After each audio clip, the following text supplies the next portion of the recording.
Hello everyone, if you're trying to play Rainbow Six Siege and you keep getting this error, synchronization failed with their code failed to synchronize data for cross-platform, then you have come to the right place because in this video I'm going to show you how easy it is to fix this annoying problem on Rainbow Six Siege easily. So first off, you're going to go to your Rainbow Six Siege directory. So the default directory should be in your C drive, program files 86, Steam, Steam apps, and then common.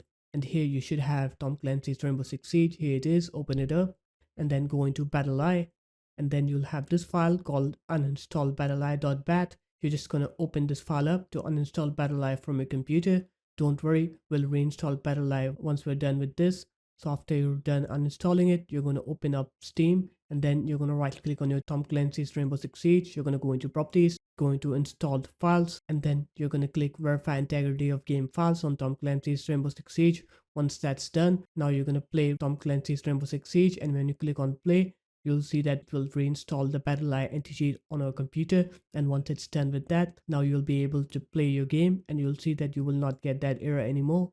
So there it is guys, that's how easy it was. If you guys found this video helpful, make sure to leave a like, comment and subscribe to the channel, and I'll see you in my next video.